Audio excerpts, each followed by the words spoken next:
Okay, the handles are dry now. It's, I don't know, 3 or 4 hours later. And so I'm going to show you how I finish these mugs that I threw the other day.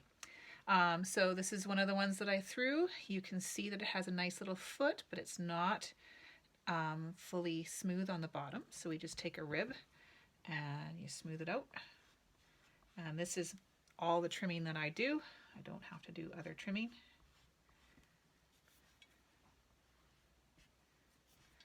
And just getting rid of those lines, making sure that it's also nice and flat, doesn't wobble around, which it's still doing a little bit.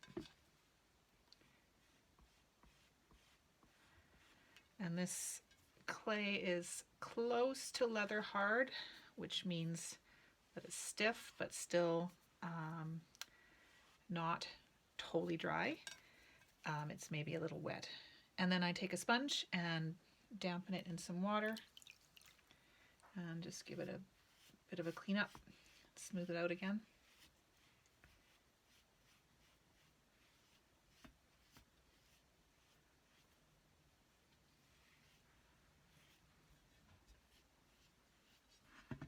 My handy dandy spinning turntable. Okay, and then we select a handle. And these are as well somewhat flexible. They can move, but you don't want to move them too much. They're a lot firmer than they were before. And you select the spot. We're going to fix some stuff later. So you think about how you want to place the handle, how big you want it. Sort of hold it there. I always think about my handles. I want the mug to be able to be turned upside down without the handle touching, because you want to put it in your dishwasher or on the counter upside down after you wash it. And I always like handles that you can have multiple fingers in. So I mark where I'm going to put it.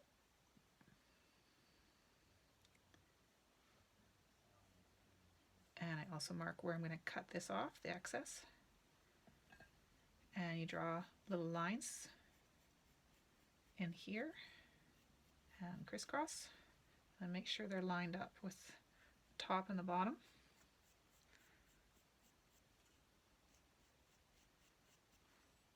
And you add some water to that to make some slip, because that'll be like your glue.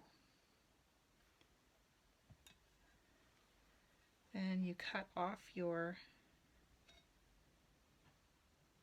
handle where you marked it. This handle got a little messy when I put it down. Ooh, this handle also has hair in it. Nice. So I'm going to clean this handle up a little bit.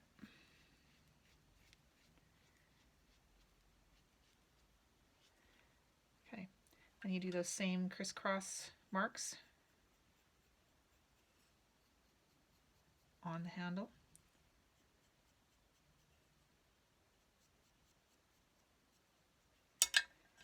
And you add a little bit of water to that. And then I always do an extra little crisscross on a diagonal, just so that it gets a little bit more slippy.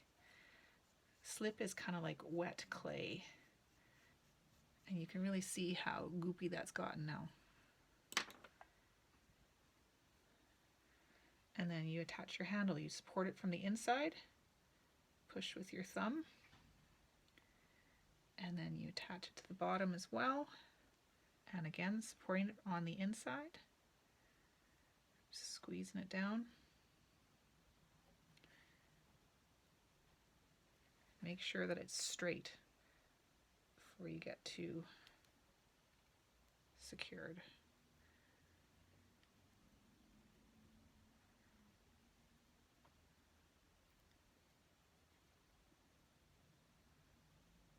And I'll continue to support it from the inside. Okay, and then I always look at it a little bit and adjust the shape.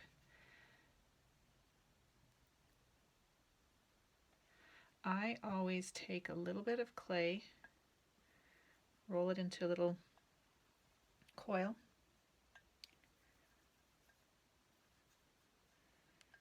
and I dip it in the water and I add it to the crack here. poke that really into there really well.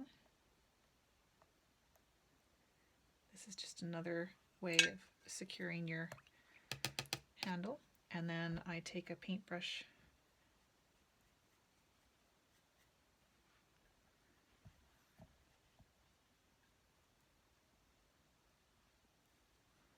and just really secure it in there again. You're just trying to make everything nice and smooth.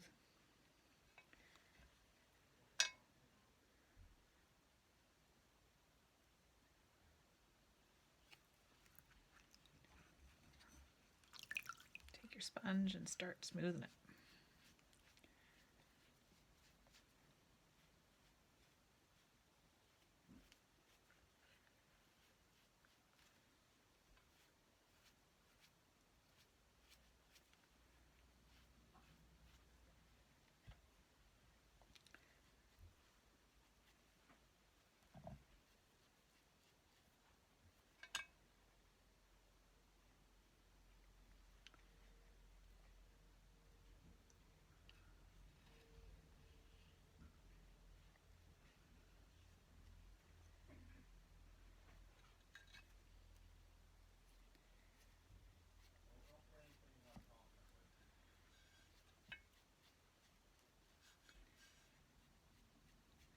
Just keep smoothing it till you're happy with how it looks. It's nice and clean. You can see there's some goop on the inside here, so I'm going to take my brush and clean that up a bit. And then sometimes you have to tweak your handle a little to get it back into shape how you want it. So I often use my finger to adjust it how I like it.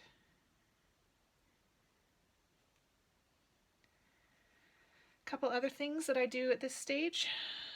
First, by the handle, I always put my little maker's mark, which is a little bird, and my initials JD.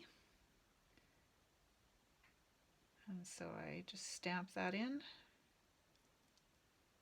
And I made this stamp myself. So then you can, don't know if you can see it. It's my maker's mark. And that same little bird, I often stamp into the base. So supporting it from the inside, I've got another little stamp that I made. It's a little bird. And I just stamp that into the base. I don't know if you can see it very well. And the final trick, you always want to smooth out your rim again because you've had this upside down, but you'll notice that it's maybe not perfectly round anymore because you've been compressing it. So I take a flower pot, just a regular flower pot, and I dip it down inside, and that helps reshape the round part of your mug. And I look around at all angles to make sure it's the shape that you want.